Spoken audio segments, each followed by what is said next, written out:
¿Por qué las democracias se han deteriorado tanto en este siglo? ¿Qué podemos hacer antes de que sea demasiado tarde? Esas son las dos grandes preguntas que vamos a estar tratando en esta videoconferencia. Las propuestas que vamos a presentar bajo el nombre de Democracia 2.0 al final de la conferencia no habrían sido factibles hace 20 años. Primero, una breve encuesta. Cada uno hágala para sí mismo. ¿Cuánto tiempo en horas ha dedicado usted en los últimos 4 años a participar en asuntos públicos en los cuales usted esté calificado, que no sea parte de su trabajo, para informarse e influir en esos asuntos? ¿Cuánto tiempo? Bueno, normalmente la cifra es muy baja. 1 hora, 2, 4, ninguna, muy poco. En 4 años, 2 horas, 4 horas, 1 hora, nada. ¿Cómo explicaría uno esa cifra? Bueno, los dejo pensando. Vamos al siguiente asunto. Suponga, para fines de la pregunta que viene luego, que existiese una forma de gobierno que mantiene vigentes las libertades y los derechos de la democracia y que en un plazo de 20 años, más o menos una generación, puede eliminar totalmente la pobreza en su país a través de potenciar a los pobres para que eleven su productividad y sus ingresos de manera sostenida y sostenible por ellos, pero que esa forma de gobierno va a requerir de parte suya y de parte del quintil más alto en la distribución de ingresos, del 20% superior, como usted, que dediquen durante esos 20 años 4 horas hábiles por semana, medio día hábil por semana, para participar en toda esta nueva forma de hacer las cosas, esta nueva forma de gobierno, este potenciamiento de la gente, esta mejora sustantiva en la gobernabilidad y en la forma de gobierno. Entonces, requiere que usted esté dispuesto, gente como usted y el 20% superior, estén dispuestos a donar una quinta parte de su tiempo, medio día hábil por semana. ¿Lo haría usted? ¿Estaría dispuesto a hacer la donación?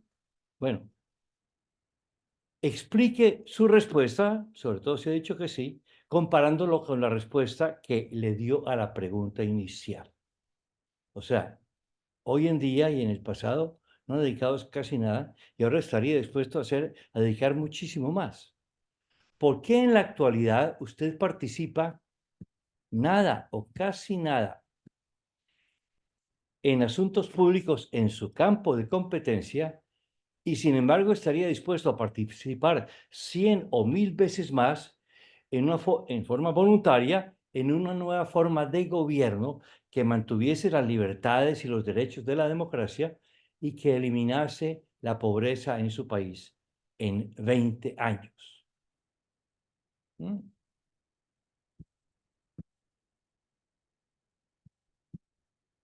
Más del 95% de las personas que, como usted, han respondido a esta encuesta normalmente indican que no participan nada o casi nada porque no hay cómo hacerlo, porque no hay ninguna forma eficaz.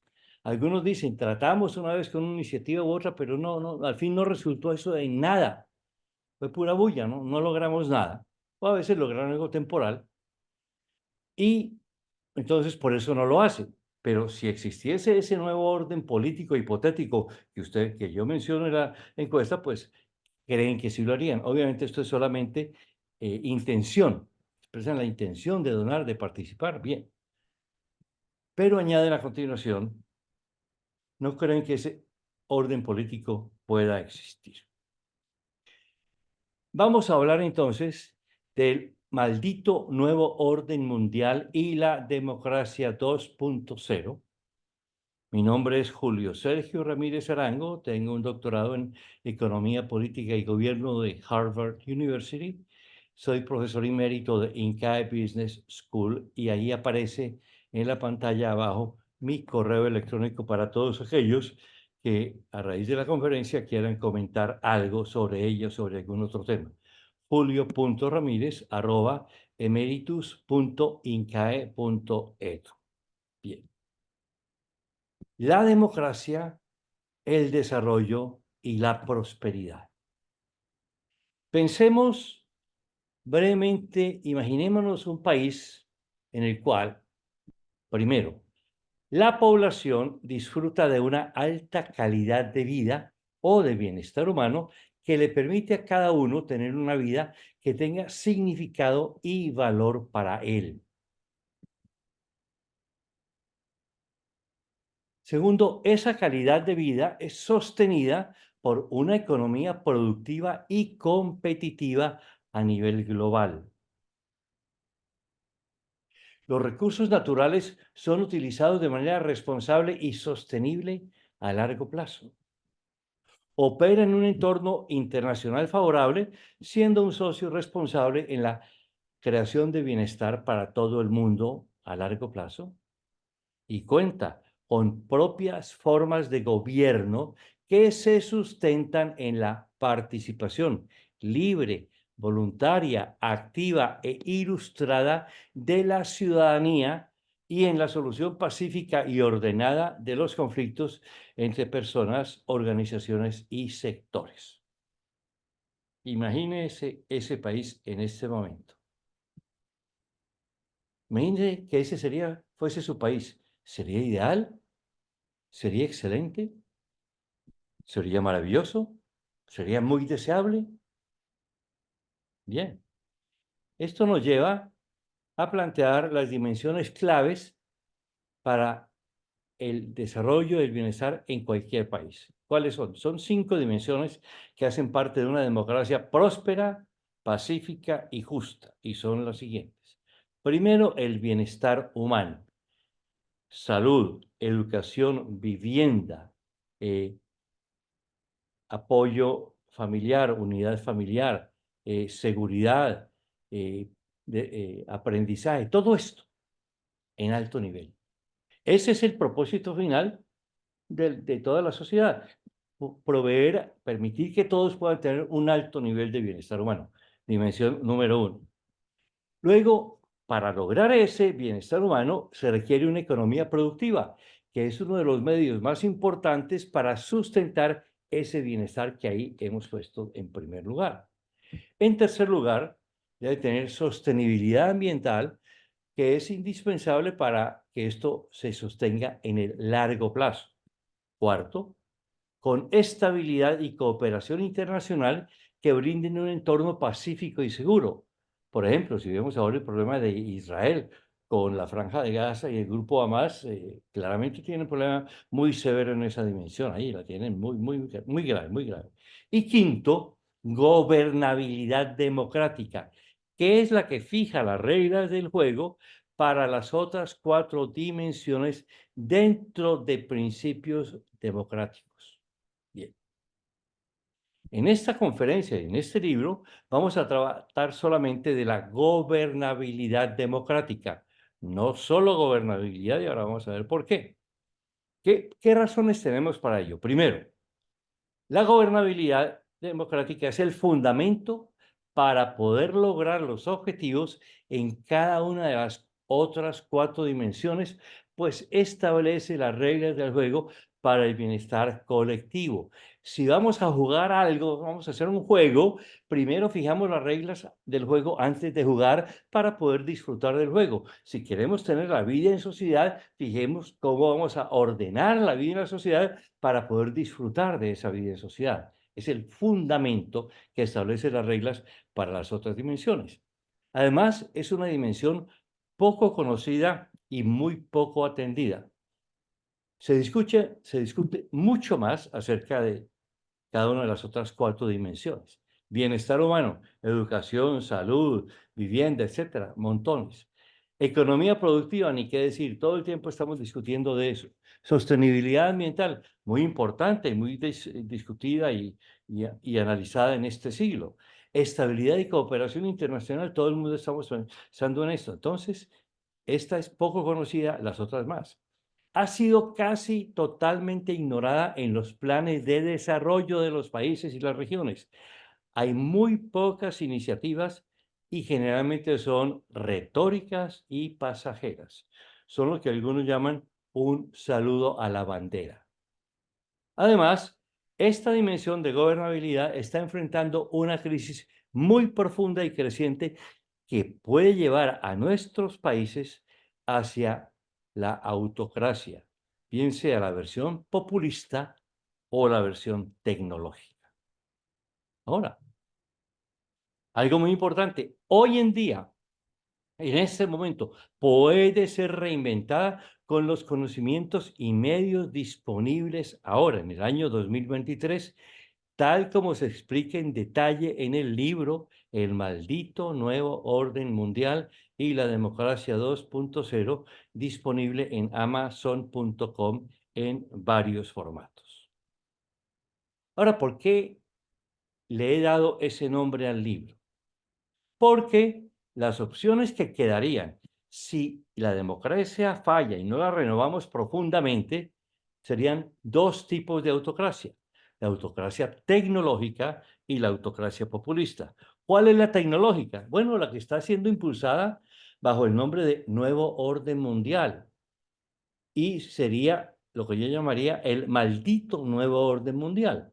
China es el ejemplo actual y el Foro Económico Mundial es uno de los promotores de ese nuevo orden global que yo denomino maldito nuevo orden mundial.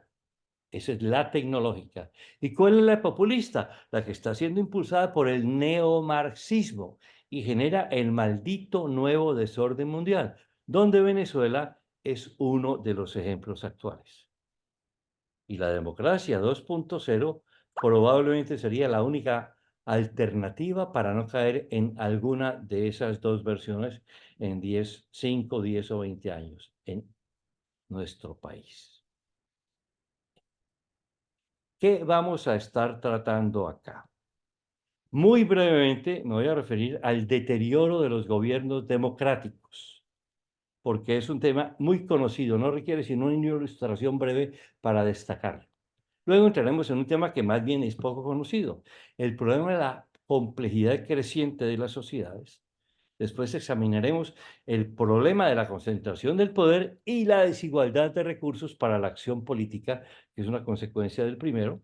Luego, la arquitectura decisional en la toma de decisiones colectivas, la motivación en la política y en la gestión gubernamental y cómo corregir esto. Y luego la democracia 2.0, los rasgos iniciales de un nuevo orden político.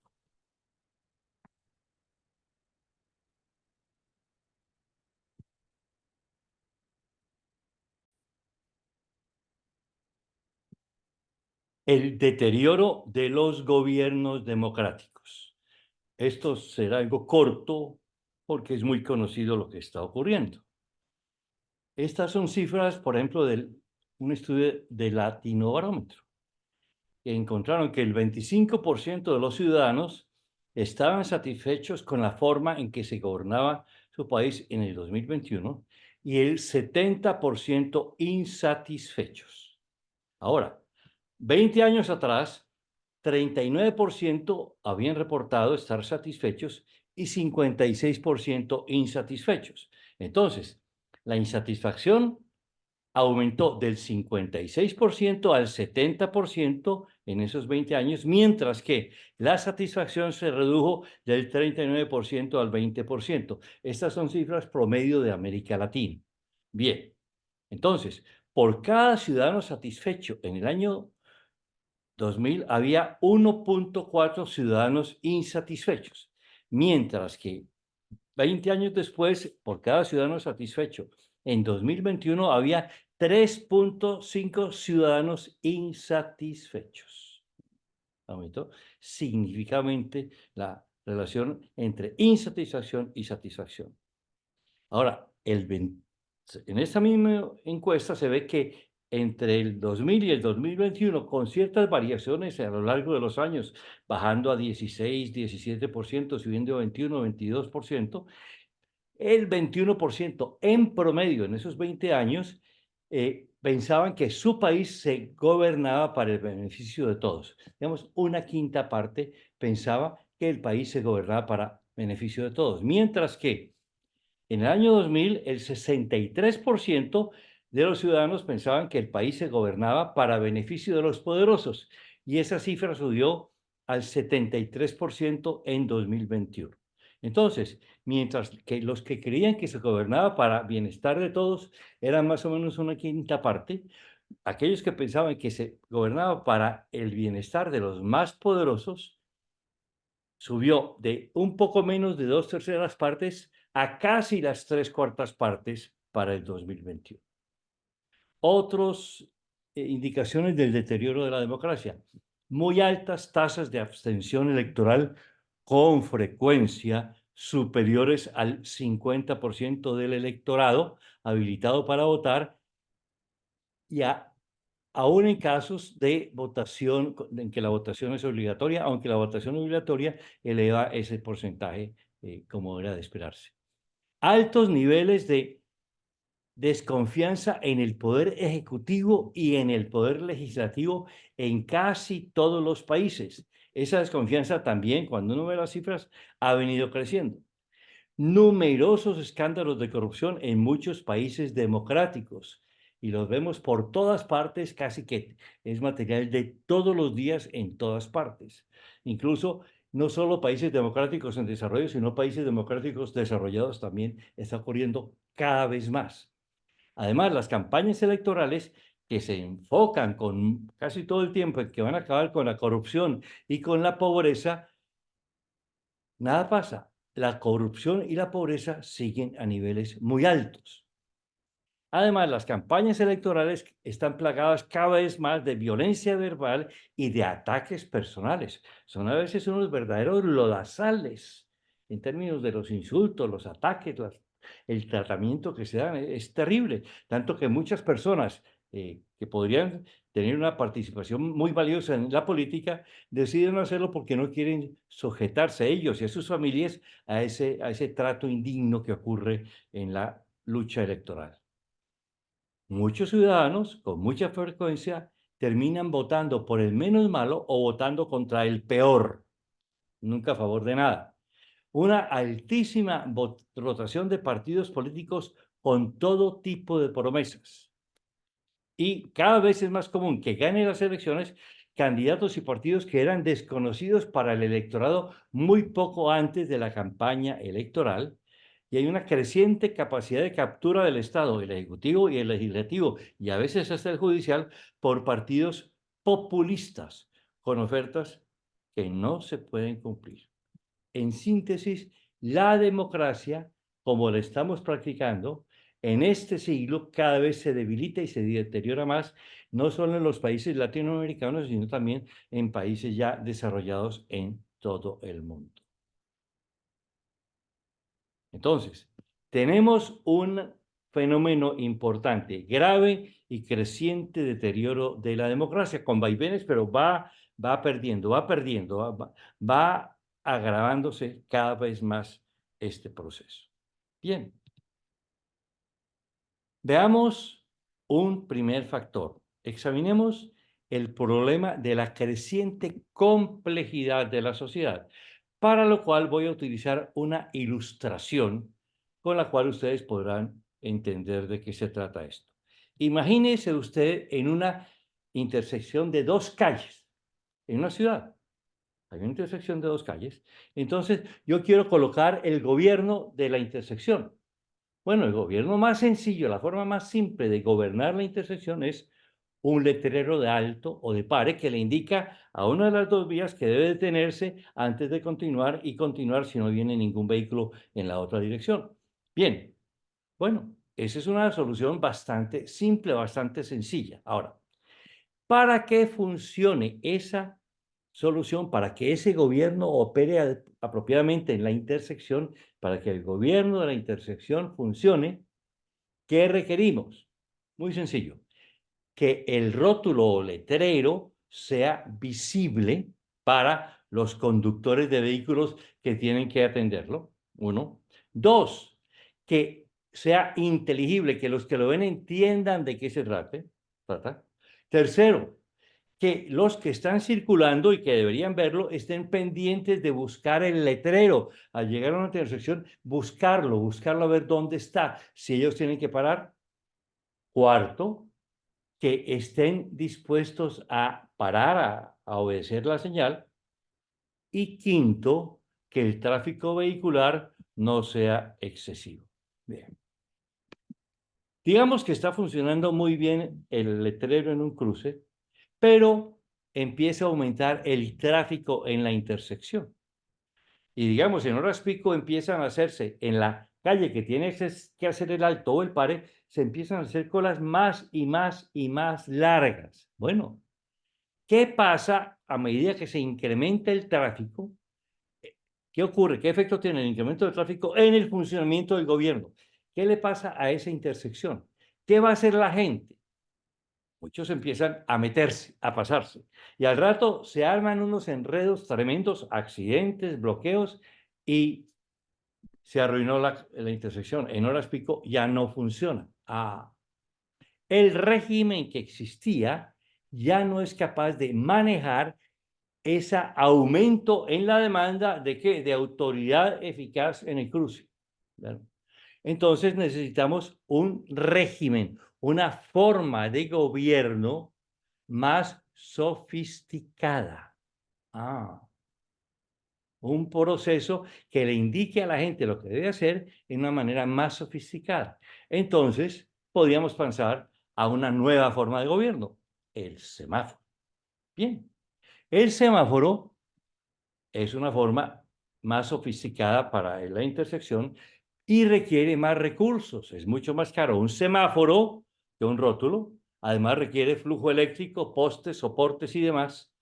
Y además que la gente aprenda a identificar el semáforo, a verlo y a obedecerlo. Ok.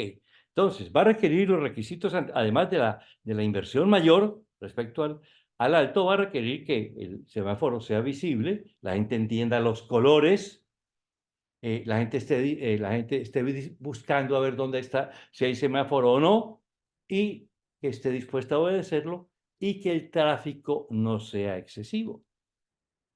Son requisitos más complejos a los anteriores por la inversión que hay que hacer. Y bueno, ¿qué pasa cuando se incrementa más y más el tráfico en el cruce, en el semáforo? Y en horas pico, ¿qué ocurre cuando se vuelvan colas muy largas? De nuevo empiezan a tratar de cruzar la izquierda, hacer todo tipo de cosas y llega el semáforo a colapsar por exceso de demanda de autoridad eficaz en ese cruce, porque ya hay más vías que llegan, ya hay más vehículos, etcétera. Entonces, otra vez, vamos a tener que cambiar de gobierno, cambiar de régimen en la intersección. Entonces pensamos en un nuevo gobierno para la intersección, que puede ser, digamos, la rotonda. La rotonda, bien. Ahora, la rotonda, esta tiene requisitos mucho mayores, una inversión bastante mayor. En tierra, hay que comprar tierra, hay que quitar viviendas y demás, poner vías de acceso, de salida, poner varias líneas dentro de la rotonda, señales por todas partes para que la gente sepa por dónde es esto, señalizar muy bien las vías y los accesos, las aproximaciones, las salidas. Esto requiere bastante tierra y bastante mayor inversión. Y también requiere que los conductores al llegar a la rotonda entiendan qué es lo que va a hacer, qué es lo que tiene que hacer, entrenarlos en circular en una rotonda, que es mucho más difícil que seguir el semáforo o seguir el alto. Y a veces la gente se pierde, se enreda, la entrada puede ser complicada, la salida también, hay mucho riesgo de cruce a la izquierda de unos, de que entre los carriles el tráfico puede ser un poco complejo a veces. Bien, pero requiere tiene más recursos y más complejidad. Bueno, y empieza a funcionar la rotonda, sigue creciendo el tráfico y llega un momento en que ya no alcanza. Entonces le ponen a la rotonda, le ponen varios semáforos, pero ya tampoco se puede. Entonces empiezan a poner pasos a desnivel, diferentes mezclas y al final tiene usted un montón de pasos a desnivel, semáforos, rotondas y intercambiadores de un sistema y otro en una complejidad enorme. Bien. Y todo esto venía de un sistema muy sencillo. Había empezado con un alto o pare y ahora tenemos una intersección con múltiples niveles y rutas. ¿Para qué? Para atender la mayor cantidad y variedad de tráfico en esa intersección. Fue causado solo por ese enorme volumen de demanda de autoridad eficaz para el cruce. Requiere un sistema mucho más sofisticado, mucho más complejo, de instrucciones, de toma de decisiones, de comportamiento, de conducta, de entrenamiento, etcétera. Bien. Dejemos el ejemplo y vámonos a la complejidad de la tarea de gobernar. Piense usted en su país, cuando no estaban en una guerra civil, ¿qué tan compleja era la tarea de gobernar uno de nuestros países hace 200 años, poco después de la independencia, o hace 100 años, principios del siglo XX? Incluso en muchos países, en Colombia ocurrió mucho que había, sobre todo en el siglo XIX, hubo muchos gobernantes que se dedicaban también a ser literatos, a escribir poemas y libros, porque pues no había mucho que hacer en ese momento. Ahora, ¿qué ha pasado? El volumen y la variedad de vehículos, o sea, de entidades participantes y el número de calles y de posibilidades de llegar a esa intersección, o sea, el conjunto de participantes y de asuntos, ha crecido enormemente en los últimos 50 años y aún más en los últimos 20 años con el desarrollo de Internet y el crecimiento de todo tipo de actividades a través de Internet. Y esto se va a complicar mucho más ahora con la llamada inteligencia artificial. Una cifra ilustrativa. En un análisis que hicieron unos consultores de Boston Consulting Group, encontraron que si comparaban el año 2015 con 1965, 50 años atrás, ellos pensaban que para 2015 en una gran empresa americana, dirigir una gran empresa americana en el año 2015 era 6 veces más complejo que haberlo hecho 50 años atrás. ¿Por qué? Por toda la variedad nueva de modelos de tecnología, de competidores, de regulación, de formas de venta, de formas de financiación, de todo, de todo, de todo. 6 veces más compleja. Y por los sistemas de gestión, 35 veces más complicada. Bueno, esto en el sector privado estadounidense. ¿Qué tan aritméticamente, qué tanto habrá aumentado la complejidad en la tarea de gobernar, sobre todo en este siglo, con todo lo que ha ocurrido y sigue ocurriendo, con el desarrollo tecnológico, todas las formas de producción, de formas la cantidad de actividades nuevas, con la inteligencia artificial que viene, está estallándonos en la cara? Entonces, por ejemplo, probablemente a raíz de la aplicación de inteligencia artificial habrá una hecatombe en el mercado de trabajo, una dislocación. Puede ser temporal, pero una dislocación fuerte en los próximos 5 años entre las competencias de la fuerza laboral y los requisitos del mercado laboral. Y no van a calzar del mercado de empresas. No va a haber desajustes muy fuertes. Entonces va a generar problemas muy severos de desempleo en ciertas funciones y falta de trabajadores en otras. ¿Qué debe hacerse ahora? No hay nadie a cargo de eso. No, no está ocurriendo nada, está ocurriendo muy poco. Ese es un problema que está viniendo encima. Y esa inteligencia artificial, ¿a dónde nos va a llevar? ¿Cómo la vamos a regular? Todavía no sabemos. No tenemos una idea, ni la más remota idea. Ahora, entonces, ¿qué ha pasado con el régimen de la intersección? Básicamente nos quedamos en el semáforo. Un presidente, un gabinete de gobierno, un congreso, una corte suprema, un alcalde, un ministro, etcétera, que cuentan que tienen ayudas adicionales de índole generalmente secundaria, pero se está llegando todo ahí. Tenemos ese semáforo y la congestión es espantosa. Y esto causa que gran parte de las decisiones gubernamentales son tomadas por personas no calificadas para ello. Incluso la más calificada actualmente no va a poder atender toda la calificación que requieren todos los asuntos que tiene que decidir. Entonces, requerimos procesos decisorios con mayor intelecto. Necesitamos un intelecto colectivo mayor, un proceso intelectual mayor y un proceso volitivo de voluntad mayor. O sea, necesitamos incrementar de manera significativa el intelecto y la voluntad organizadas para que esto va a ser involucrar, para que involucren, por ejemplo, van a involucrar muchos más participantes, con más conocimiento especializado, con más información veraz y actualizada, con más desagregación en cada asunto, con más instancias de revisión, pero sin incrementar el tamaño del Estado.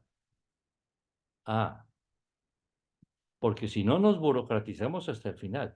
Necesitamos más intelecto colectivo, organizado, ordenado, involucrado en las tareas cada vez más complejas de gobernarnos a todo nivel, sin ponerle más plata, más personal, porque si no, no tenemos cómo hacer la tarea. Si nos vamos a gastar todo en controlarnos, ¿quién va a hacer la producción? Entonces, esa complejidad de la tarea de gobernar es enorme. Tenemos que pensar cómo lo vamos a hacer. Veamos algunos ejemplos de complejidad, cómo aumentó. El COVID-19, problemas de salud pública y riesgos de pandemia tipo COVID-19. ¿Por qué es complejo? Bueno, muchas relaciones de causalidad difíciles de identificar y de medir, multitud de factores con incidencia, como consideraciones biológicas, económicas, sociales, culturales, antropológicas, históricas, políticas, etcétera, que se entrecruzan. Nuevas patologías de naturaleza poco conocida, posibilidad de fallas catastróficas y de abusos de poder. Opciones tecnológicas mucho más complejas y costosas y con mayor potencial curativo y aumento considerable en el número de actores poderosos del lado de la oferta, del lado de la intermediación, de la demanda y de la regulación. Esto se volvió sumamente complejo. ¿Cómo era hace 50 años? Bueno, el universo de agentes patógenos era mucho menor. Los viajes entre países, por ejemplo, eran mucho menos frecuentes. La densidad poblacional urbana y el deterioro ambiental urbano en sectores de bajos ingresos eran mucho menores y el conjunto de actores con intereses diversos era muchísimo menor. Era un problema de una escala muchísimo menor que la que tenemos ahora y hacia adelante que puede explotar mucho más. Otro caso, no tan exótico como el COVID-19, sino cotidiano, el presupuesto público.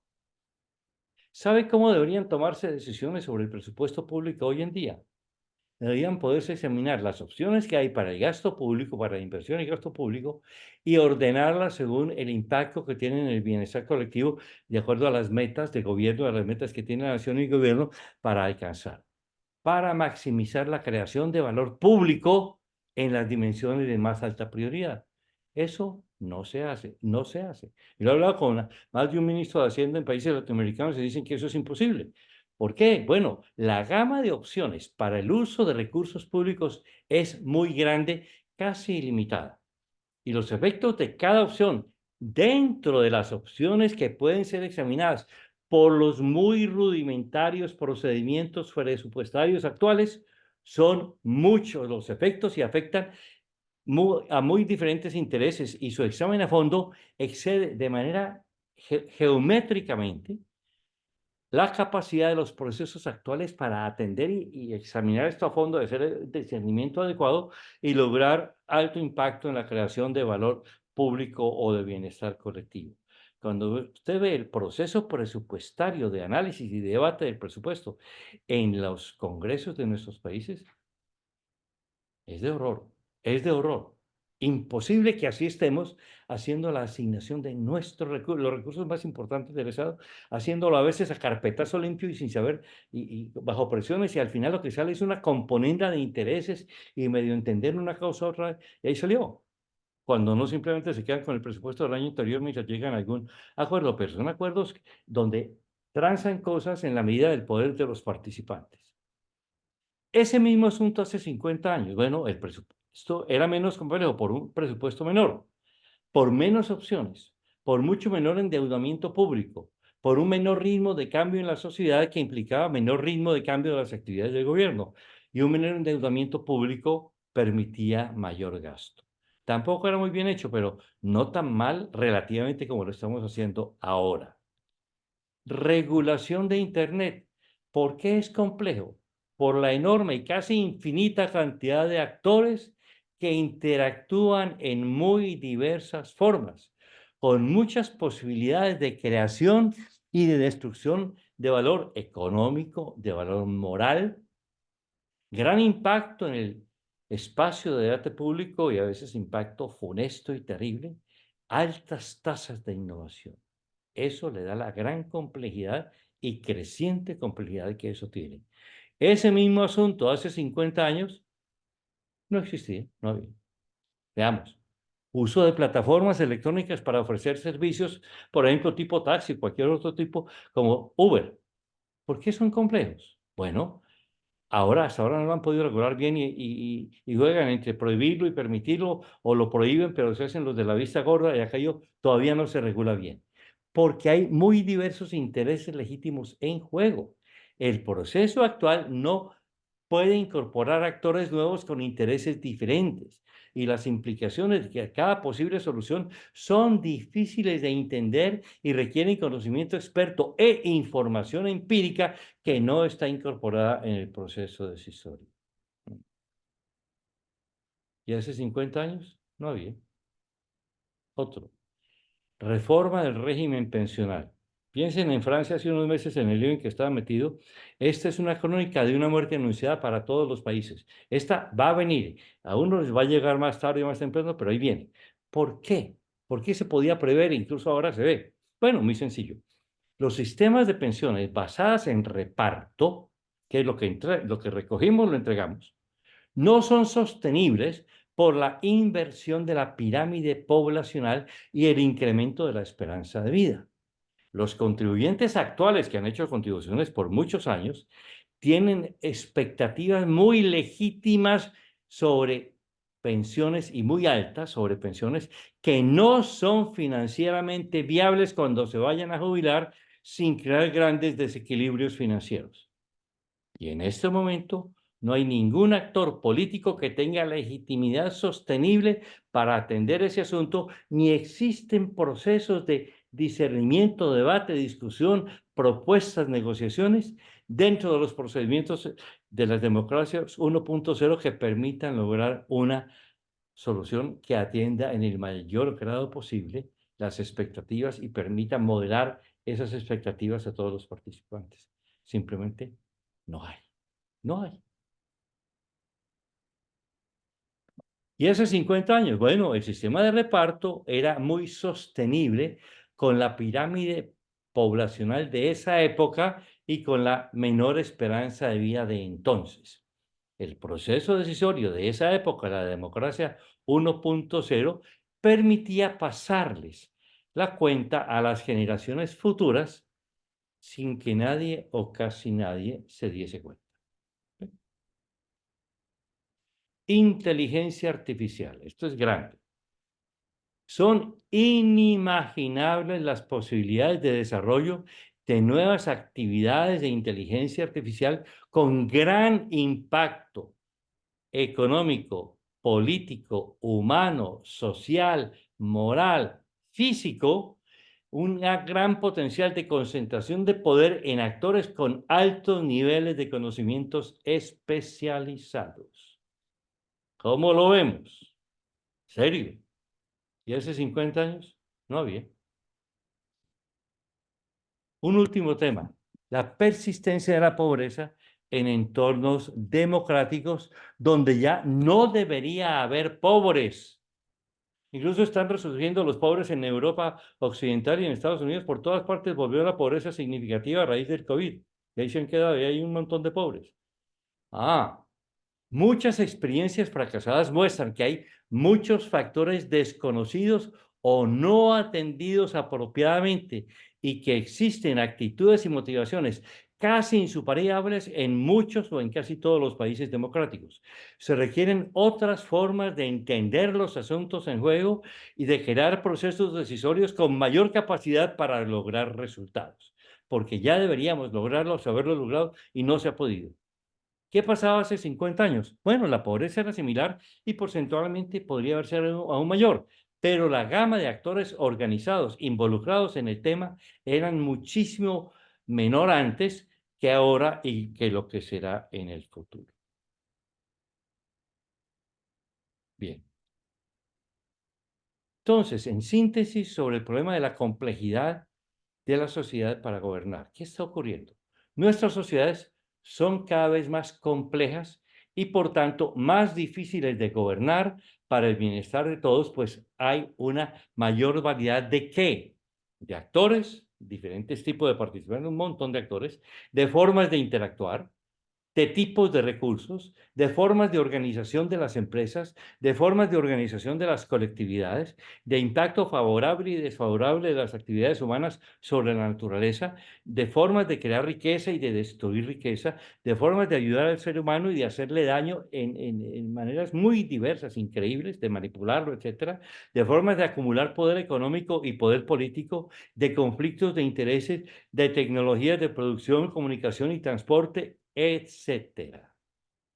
La cantidad de variables que están entrando ha crecido explosivamente y va a seguir creciendo, y eso le da una enorme complejidad a manejar esas intersecciones, esa intersección, ese régimen que permita que nos coordinemos y podamos colaborar para bienestar colectivo con las menores dificultades posibles dentro de un régimen democrático.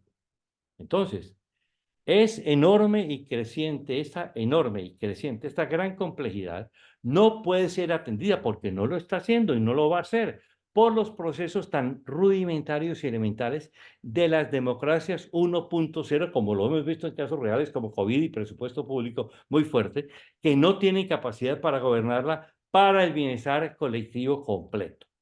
Las democracias actuales tienen una estructura, una arquitectura decisional rudimentaria, como lo veremos más adelante. Entonces, primer factor, crecimiento de la complejidad de la sociedad, gran impacto, grave y creciente deterioro de la democracia.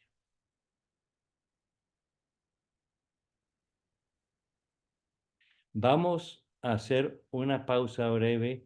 Usted puede también hacer una pausa y vamos a retomar el siguiente punto en unos minutos.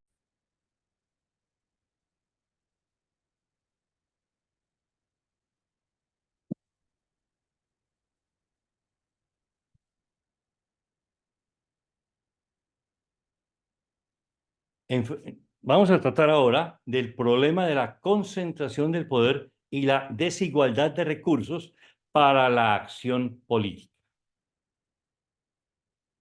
¿Cuál es el problema de la concentración del poder económico y por tanto político? ¿Y en qué impacta esto los recursos para la acción política? Voy a presentar acá, bueno, primero, entender que el poder económico se ha estado concentrando más y más en este siglo, sobre todo a raíz de la pandemia, en los últimos años a raíz de la pandemia de COVID-19 y la evidencia empírica es muy fuerte. Voy a citar algunos ejemplos muy breves. Todo esto que presento en esta lámina es de la revista Forbes, que no es ninguna publicación de izquierda. Dice, el 0.007% de las personas más ricas, 520,000 personas, ahora posee el 11% de la riqueza mundial frente al 10% en el 2020. O sea, son cifras del 2021 frente al 2020. Del 10 subió al 11, mientras que 100 millones cayeron en pobreza extrema. Este informe encontró también que mientras la mitad de la población mundial solo posee el 2% de la riqueza total, el 10% superior posee el 76% de la riqueza total.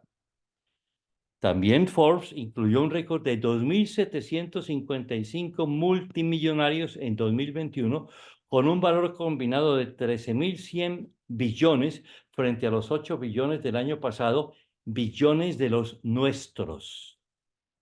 Y aquí abajo está en la lámina el link, el vínculo del lugar de donde tomé los datos. Bien, entonces,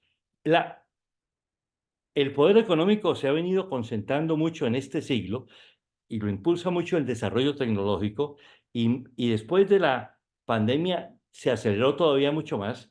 Entonces, esa gran concentración de poder económico tiene impacto enorme en el poder político, principalmente, así iluminan viendo el canal de comunicación, a través de el financiamiento de las campañas electorales por parte de grupos poderosos financieramente que financian campañas electorales a cambio del otorgamiento de factores posteriores a la campaña en la orientación de las políticas públicas y también con frecuencia en contratos de obra pública. Bien. Vamos a examinar lo que un profesor de Yale, de la Universidad de Yale, Robert Dole, hace en el siglo pasado, uno de los, académicos más connotados en la nueva teoría democrática, donde plantea cuáles son las garantías institucionales necesarias para una democracia. Y esto es lo que él dice, el profesor Dodd. Hay 8 garantías institucionales claves para tener una democracia. Son, primero, que haya libertad para formar y unirse a organizaciones. Segundo, libertad de expresión. Tercero, derecho al voto. Cuarto, elegibilidad a cargos públicos. Quinto, derecho de los líderes políticos a competir por apoyo y específicamente por votos. Sexto, existencia de fuentes alternativas de información. Séptimo, elecciones libres y justas. Octavo, instituciones que hagan que las políticas gubernamentales dependan de los votos y de otras expresiones de preferencia. Estas otras expresiones de preferencia son las que se canalizan a través de una serie de entidades intermediarias en la acción política, no solo los partidos políticos que van mucho a través de los votos, sino sindicatos, organizaciones gremiales, asociaciones empresariales, etcétera, ONGs y grupos de interés que presentan sus reclamos o sus preferencias a las autoridades. Entonces, son estas 8 garantías. Ahora, veamos las otras, no las expliqué porque son muy conocidas. Veamos en qué le pasa a cada una de estas garantías a medida que se concentra el poder económico y, por tanto, el poder político. Veamos. Examinemos la primera garantía institucional. Libertad para formar y unirse a organizaciones. ¿Qué pasa cuando el poder económico y político se concentran mucho? Es posible restringir esa libertad para sectores poco afines a quienes detentan el poder. Siguiente garantía, libertad de expresión. Uy, esto lo vemos todos los días. Predominio de los canales oficiales y los fact-checkers y castigo mediático a los que expresan dudas acerca de la verdad oficial. Y lo pueden ver en YouTube y en Facebook y en todas estas redes. Tercero, derecho al voto. El financiamiento descomunal, desproporcionado de las campañas electorales limita el ejercicio real de ese derecho. ¿A quién? A los candidatos que tienen muchos recursos financieros para sus campañas y que normalmente consiguiendo esos recursos los comprometen en las políticas que van a seguir en el futuro si resultan ganadores. Entonces aunque hay el derecho al voto, los votos que van a pesar mucho más son los de aquellos que tienen recursos financieros significativos para financiar aquellas campañas que eventualmente resulten ganadoras. Elegibilidad a cargos públicos. La elegibilidad real, cuando hay mucha concentración del poder, es limitada por la selección que hacen los poderosos que están dispuestos a financiar las campañas y sus aliados. Luego, derecho de los líderes a competir por apoyo y especialmente por votos. El derecho está en muchos países, pero, de nuevo, la concentración del poder económico y político sesga profundamente el ejercicio de ese derecho a favor de los poderosos. Séptimo, existencia de fuentes alternativas de información. Aquí la evidencia es muy clara. La verdad oficial reina en todos los medios de comunicación y con mucha fuerza también en las redes sociales y restringe la difusión de criterios diferentes a los criterios oficiales. Elecciones libres y justas. El debilitamiento de las otras garantías institucionales debilita la validez de los eventos electorales y medios que hagan que las políticas públicas dependan de votos y de otras expresiones de preferencia. Estos nuevos medios, estas nuevas instituciones pueden ser mucho más influenciadas por las preferencias de actores poderosos que por las preferencias ciudadanas. En síntesis, es muy severo el impacto de la concentración del poder económico y por ende político sobre las garantías institucionales requeridas para la democracia. Veamos otra fuente de concentración del poder que es importante. Mencioné antes lo del desarrollo tecnológico. Bueno, este desarrollo tecnológico, junto con el crecimiento del tamaño y la complejidad de la vida urbana, entre otros, están creando nuevos asuntos que tienen que ser regulados para proteger el bienestar colectivo. Por ejemplo, en el área de salud, las regulaciones se están haciendo mucho más complejas por esto y con frecuencia se están atendiendo a través de la creación de nuevos entes y regulaciones que otorgan nuevas potestades a entes públicos para intervenir y limitar las acciones de los ciudadanos, aumentando por esta vía el poder político de muchas entidades estatales y la intervención creciente de ellas en la vida ciudadana. El ejemplo durante el COVID-19 es clarísimo. Fueron numerosas las intervenciones estatales, tanto legales como extralegales, en la vida privada de los ciudadanos y ocurrieron muchísimos casos de abuso de poder. Mm. Y cuando se le da más poder, nuevas potestades a estos públicos, ¿quién va a controlar al controlador? Vamos a tener un superestado regulador. ¿Y quién regula al regulador? ¿Qué haremos? Y aquí una parte importante es, necesitamos, pensando hacia el futuro, crear medios eficaces de regulación de la actividad ciudadana que no concentren el poder en el Estado, sino que lo trasladen a la ciudadanía organizada, ilustrada y motivada, como veremos más adelante. Ah.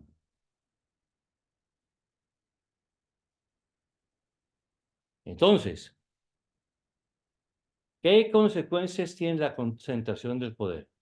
Incremento enorme de la apuesta en los procesos electorales que lleva esos procesos a ser unas batallas campales. Corrupción en procesos electorales que tiende a crecer. Se incrementa el poder de entidades estatales y de empresas grandes sobre el ciudadano común y corriente. El sistema de checks and balances puede resultar insuficiente cuando hay captura del Estado y tanto los checks y los balances caen dentro del mismo grupo político. Un riesgo creciente de abuso de poder en condiciones de emergencia, el incremento del problema de agencia en las decisiones gubernamentales. Los tomadores de decisiones podrían no estar representando genuinamente los intereses de la colectividad que dicen estar representando.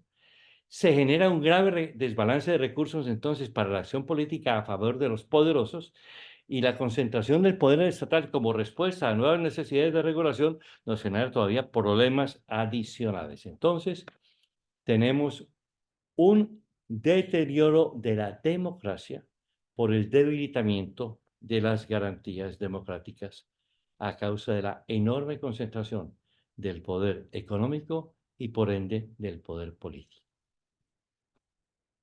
Ahí tenemos el segundo factor.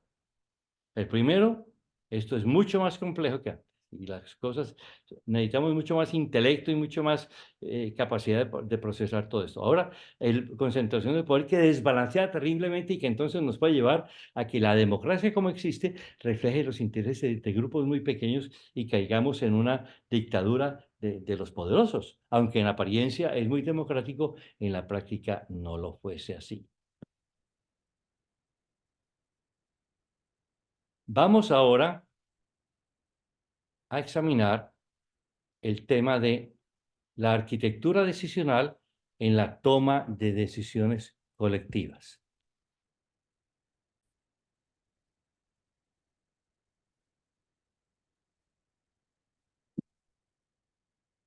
Vamos a ilustrar primero el tema de la arquitectura decisional con un ejemplo imaginario que llamo el caso del Titanic.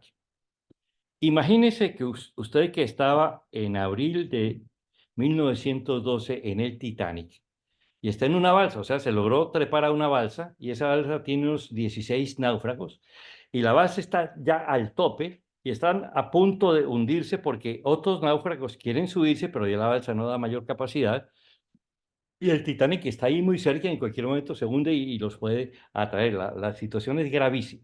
Bien, viene la pregunta. ¿Cómo debe ser el proceso decisorio entre los 16 náufragos que están en este momento en la balsa, que está a punto de hundirse? ¿Cómo deberían tomar decisiones de qué hacer?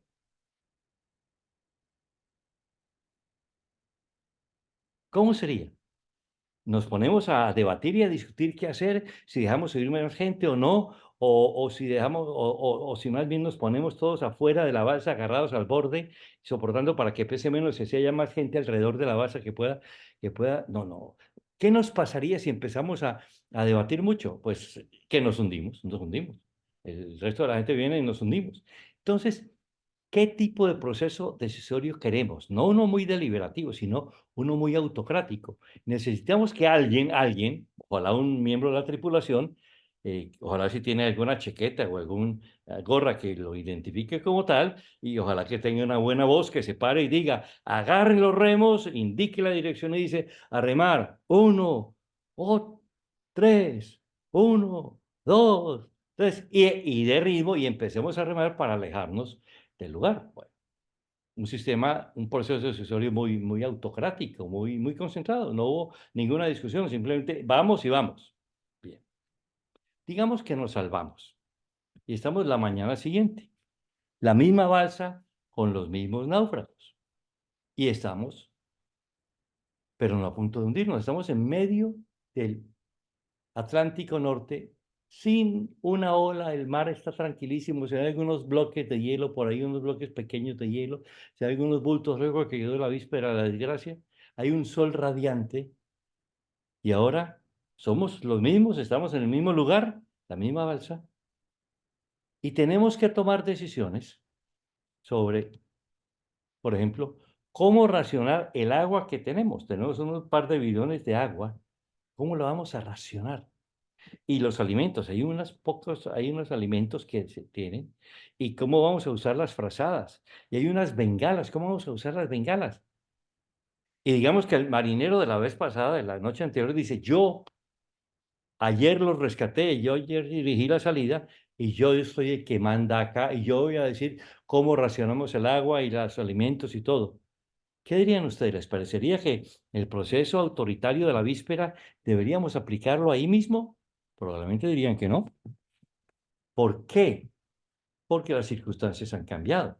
Ya la urgencia no es tal, hay todo el tiempo del mundo. ¿Qué es lo que requiero ahora para tomar decisiones?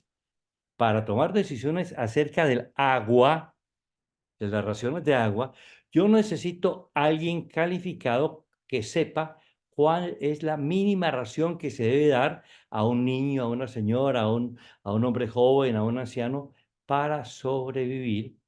¿Cómo puedo usar las frazadas para mantener más la humedad y evitar el efecto del sol? ¿Cómo dar los alimentos? Todo eso, si alguien lo sabe, pues sería de gran valor. Y resulta, por ejemplo, en este caso, que había una señora, más bien gordita, ahí que ahí estaba, que la víspera era un problema la señora porque trató de agarrar el remo y para ella era muy pesado y lo soltó y le pegó un gran golpe a otro señor ahí que, uy, uy, uy, ¿qué hacemos con él? La señora era un verdadero estorbo, entonces la acomodaron un poco rápido ahí en algún lugar para que no se metiera, no haga nada señora y déjenos remar. Y resulta que esa señora es una doctora de Harvard especializada en supervivencia en condiciones difíciles como esta, que sabe sobre las raciones de supervivencia, que sabe los efectos de los alimentos, que sabe el problema de cómo protegerse del sol, etcétera. ¡Upa! Esa señora ahora va a tener la voz cantante, indudablemente, en la decisión de las raciones que van a dar y todo. Entonces, el procedimiento de toma de decisiones al día siguiente es muy distinto al del día anterior. En la mañana siguiente necesitamos conocimiento experto. Información ahí está, conocimiento experto. ¿Por qué? Porque si no, no sabemos cómo podamos racionar y tal vez un poco de apoyo coercitivo que el marinero que en la noche lo hizo, que ahora esté a cargo de cuidar que nadie tome lo que no puede tomar, que ponga un régimen más o menos restrictivo para que las decisiones que va a tomar esta señora con la ayuda y tal vez las opiniones de algunos vayan a ser validadas y tengan sentido. Bien. Entonces la diferencia es enorme, pero algo interesante. Con frecuencia, muchos gerentes deciden todo ya, ya, ya, como si estuviera en la noche de naufragio y tal vez esté en la mañana siguiente. Y otros son tremendamente participativos y democráticos y le dan tiempo a todo el mundo para participar en la decisión, cuando a veces la decisión tiene que tomarse ya. Entonces, no hay un estilo superior. La arquitectura decisional, el proceso de toma de decisiones tiene que ajustarse a los asuntos que tiene que enfrentar y las circunstancias que ello tiene. Entonces, ¿qué es arquitectura decisional? Es la definición de los procesos de toma de decisiones en asuntos importantes. ¿Quién toma la decisión? ¿Sobre qué la toma? ¿Hasta qué grado llega? ¿Quiénes participan en él? Bien. ¿Por qué es cada vez más importante tener una arquitectura decisional apropiada? Porque en el proceso de toma de decisiones hay quienes, por ejemplo, proveen información y solo eso, otros proveen información y análisis y solo eso, otros proveen información, análisis y recomendaciones y solo eso, otros entran a deliberar y solo deliberan, otros deliberan y participan en la toma de decisión y otros deciden. Hay diversos grados de participación. Y esa arquitectura decisional, ¿por qué es cada vez más importante examinarla y tenerla más elaborada? Primero, por la complejidad de los asuntos que requiere muchos más conocimientos de los que una sola persona o un solo departamento en una empresa puede tener. Necesitamos una diversidad de conocimientos para atender las múltiples facetas de los asuntos que hay que decidir, especialmente en el sector público. Además, la capacidad de las personas, de los ciudadanos, de los votantes, de los participantes, es cada vez está aumentando con el aumento de la educación y entonces tienen mayor interés y capacidad de ser incorporados en el proceso decisorio. Además, los sistemas de información y telecomunicaciones, como el que estamos utilizando en este momento, permiten la participación remota y el envío de información y el manejo mucho más ágil de la información y con procesos de mucha mayor riqueza y profundidad de información especializada y de debate especializado en asuntos claves. Porque además la gente tiene expectativa de ser tomada en aquellas cosas en que está calificada y se ha encontrado, por ejemplo, que la principal razón por la cual los profesionales abandonan las empresas es porque no son tenidos en cuenta en la toma de decisiones. Y todo esto, como lo mencionamos inicialmente, toda esta mayor complejidad, tenemos que encontrar medios para crear, hacer un doctor y hacer que se enriquezca y que aumente la inteligencia colectiva para el mayor discernimiento, para el mejor entendimiento de lo que estamos tratando de resolver y poder, a la vez que hacemos esa movilización de ese intelecto, movilizar la voluntad colectiva para ejecutar las acciones y las decisiones que se tomen. Entonces tenemos que tener procesos de toma de decisiones mucho más sofisticados en asuntos públicos, como existen en la actualidad en empresas privadas. Ahora, en empresas privadas destacadas, digo. Ahora, pensemos primero, ya en terreno, digamos, veámoslo como un modelo conceptual. La arquitectura decisional en la toma de decisiones, veamos qué es una decisión excelente, qué caracterizaría una decisión excelente, digamos. Para que una decisión sea excelente, tiene que tener calidad. ¿Qué es calidad en una decisión? Voy a poner un ejemplo muy sencillo. Digamos que tenemos dos opciones, la opción A y la opción B, y que estamos tratando de seleccionar cuál de las dos vamos a hacer. La decisión que tomemos entre A y B, si seleccionamos A sobre B o B sobre A, la decisión es de calidad entre esas dos por lo menos, en la medida en que la opción que yo tomé tenga más posibilidades de lograr los objetivos que tenía en mente cuando tomé la decisión y tenga más posibilidades de lograr los resultados que tenía. Entonces, calidad es la la capacidad de discernir cuál es el camino que más nos acerca al logro de los objetivos que deben cumplirse en la decisión que tenemos que tomar. Incluye también la identificación de objetivos, o sea, qué objetivos en juego son importantes y dentro de las alternativas que se deben identificar, aquella que en mayor grado de probabilidad nos va a llevar al logro de los objetivos. Eso se ve en pensamiento crítico, en la toma de decisiones, y ese es el criterio fundamental de calidad de la decisión. Bien, eso es calidad. Por ejemplo, si usted decidió que va a darle cierto incentivo a un trabajador para que haga algo y usted le da el incentivo y él no hace eso, pues la decisión que usted tomó no tuvo la calidad que esperaba, porque usted quería que él hiciera algo y definitivamente no lo hizo, aunque usted le dio el incentivo, no había la causalidad entre el incentivo y la acción del trabajador. Entonces, la decisión que usted tomó fue una decisión inútil en términos de que no logró lo que estaba esperando. Bien, eso de calidad. Luego, legitimidad. ¿Qué es legitimidad? Legitimidad de una decisión es que cuando se toma una decisión que otros deben obedecer, que es obligatoria para otros,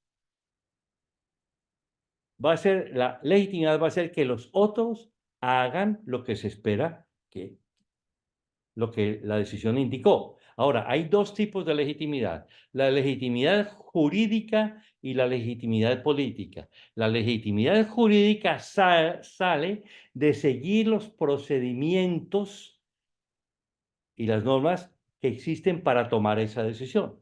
Y la legitimidad política surge desde la disposición de los otros a tomar y a obedecerlo. Entonces, pero yo necesito en ambos casos legitimidad política y jurídica. Entonces, una decisión excelente tiene que tener alta calidad, tiene que tener alta legitimidad, tiene que ser oportuna, es el tercer criterio, no puede ser ni muy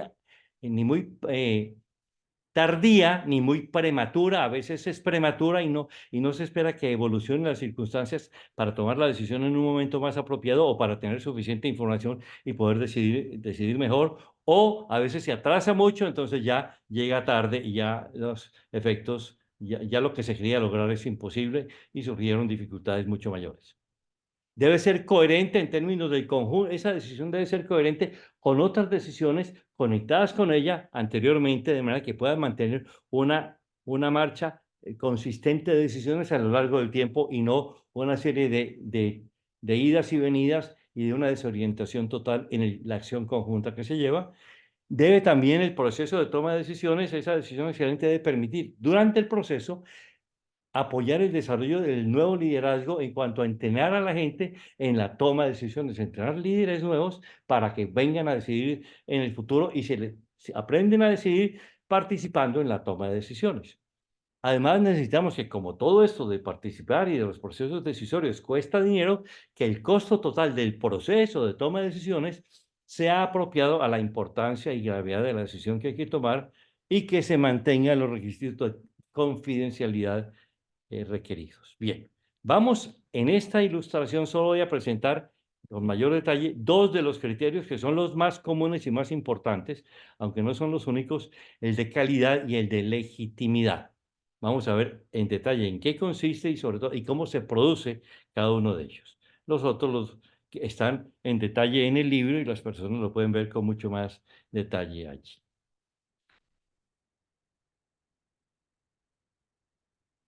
¿Qué criterios deben guiar el proceso para lograr alta calidad de las decisiones? Si yo quiero alta calidad, ¿cómo produzco alta calidad? Veamos, primero, necesito que el proceso incorpore, haga participar personas, entidades con suficiente conocimiento experto para atender todos los asuntos sustantivos de lo que tengo que resolver. Porque si no tenemos conocimiento experto de los asuntos que hay que resolver, en realidad vamos a estar adivinando, nos vamos a equivocar muy fácilmente. Y a veces se requiere conocimiento experto de muchas áreas profesionales distintas en decisiones complejas para lograr una alta calidad en seleccionar la mejor solución.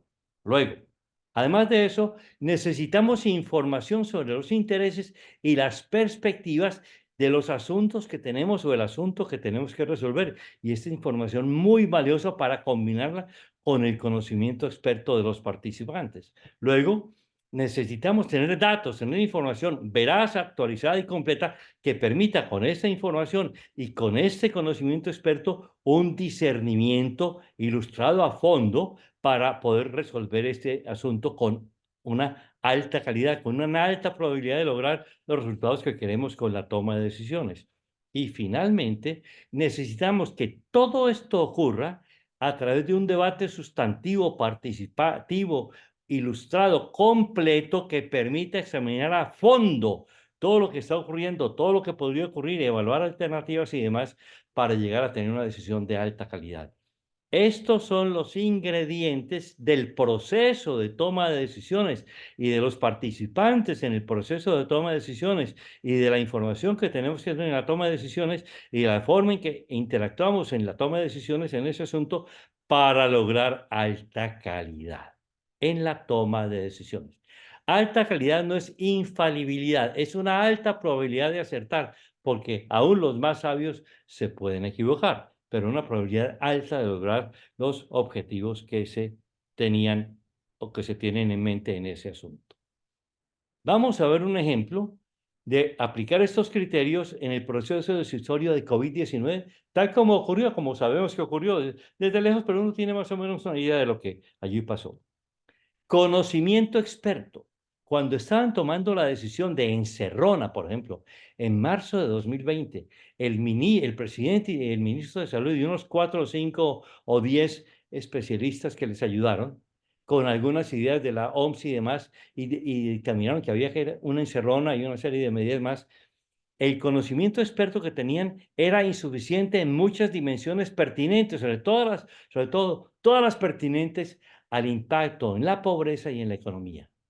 Eso no estaba ahí, ahí no estaba. Y también lo veremos, y en ese momento tenía muchas dudas sobre los datos reales de lo que estaba ocurriendo, pero eso aquí era que no tenían suficiente conocimiento experto de muchas áreas y los que tenían estaban apenas tratando de hacer algo, entonces estaban basados en un altísimo nivel de ignorancia. Luego, información sobre intereses y perspectivas. Solo se tenía en ese momento la perspectiva de los intereses del sector de salud y tal vez orden público. Información veraz, actualizada y completa. La información en ese momento era muy distorsionada y claramente muy incompleta. Y debate sustantivo, participado, ilustrativo, completo, no ocurrió.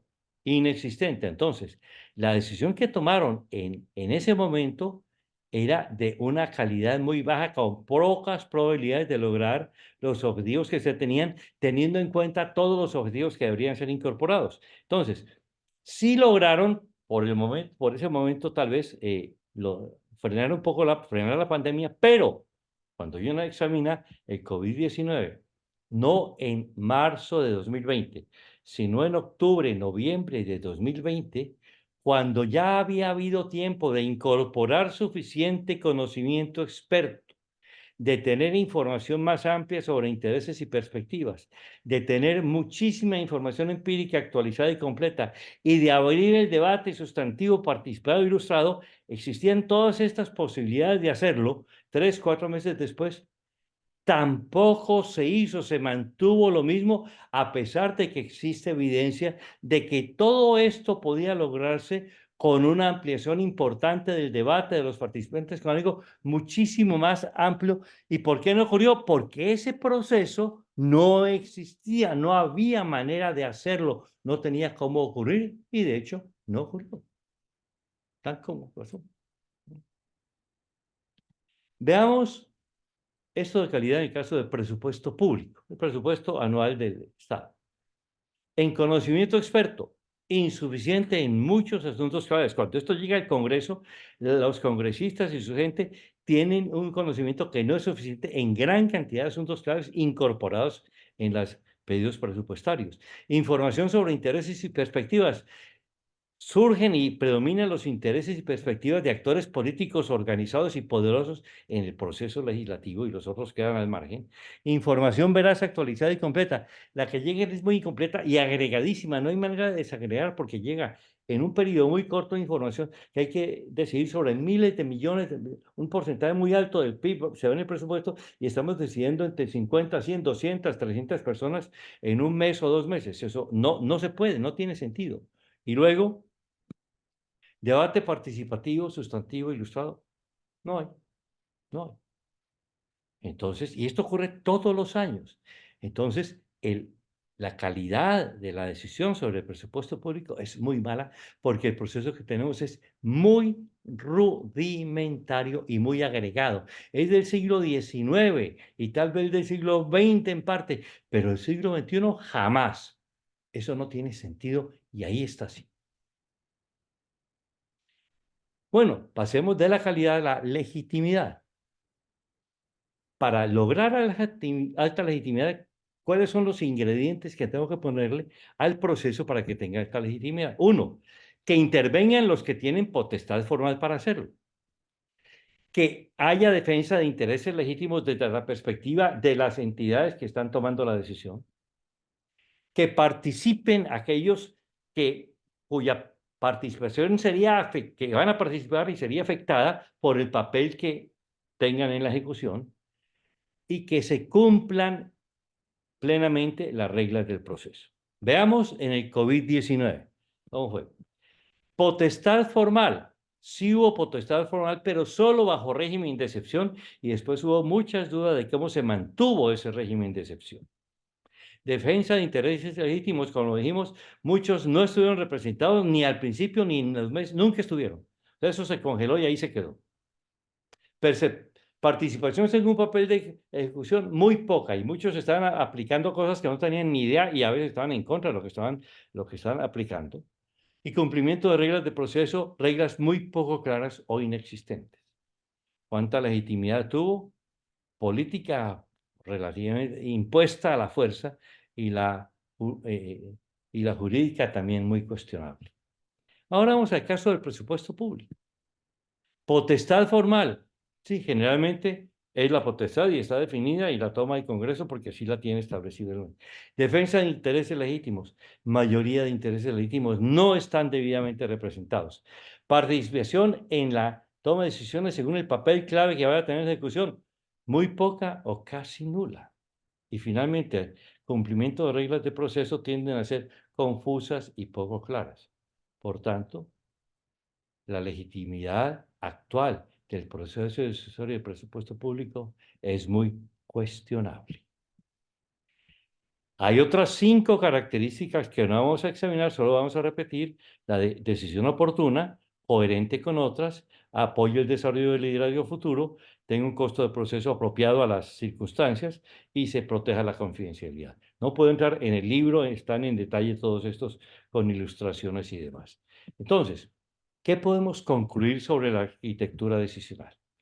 Los actuales procesos de toma de decisiones en las democracias 1.0, en la gran mayoría de los casos, especialmente en los casos más complejos y de mayor importancia, no cumplen los requisitos de excelencia de la decisión, calidad, legitimidad, principalmente dos, pero tampoco oportunidad, coherencia, desarrollo del liderazgo y costo del proceso en su gran mayoría.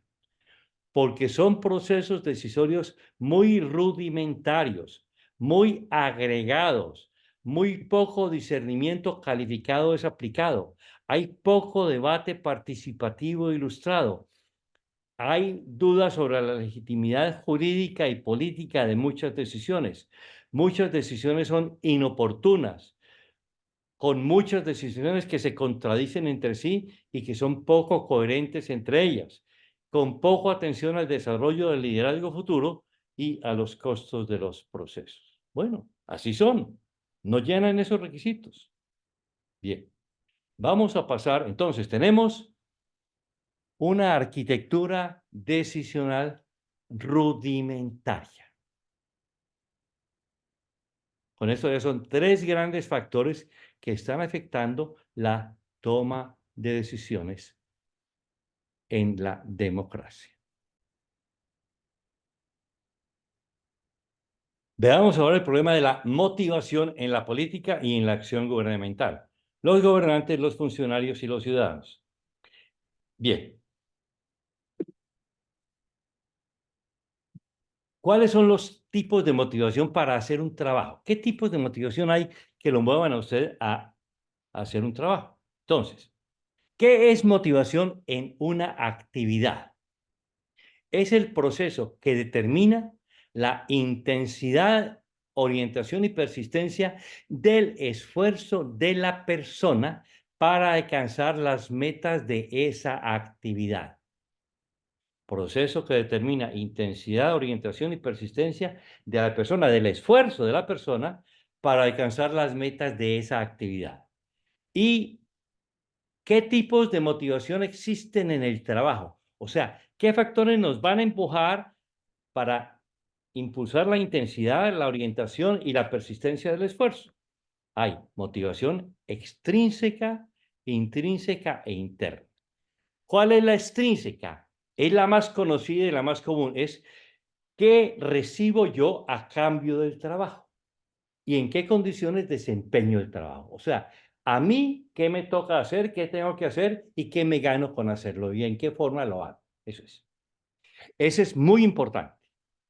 Y en el desarrollo teórico, en el desarrollo empírico de la teoría de motivación, se ha encontrado que la motivación extrínseca debe ser moderada, no muy alta, no debe ser baja, porque si es muy baja, es muy difícil que los otros dos tipos de motivación operan. Debe ser razonable, moderada, o sea, que la persona sienta que el trato es justo, dadas las condiciones del mercado, lo que él entrega y demás. Es un cierto grado de percepción de justicia de lo que recibe. ¿Ok? Motivación extrínseca moderada, apropiada para las circunstancias. No muy alta y obviamente no baja o insuficiente. Luego, la motivación intrínseca, ¿qué es? La motivación intrínseca resulta del grado en el cual mm, el, men- los requisitos de la tarea calzan con mis talentos cerebrales, mis talentos mentales. Hay un alto grado de calza entre los que la tarea requiere y los talentos de la persona y hacen que yo me identifique, que yo me enamore de la tarea. Entonces, la extrínseca es un trato justo. La intrínseca es que me encanta hacer esto, estoy fascinado. Mi cerebro se enamoró de esto, le encanta.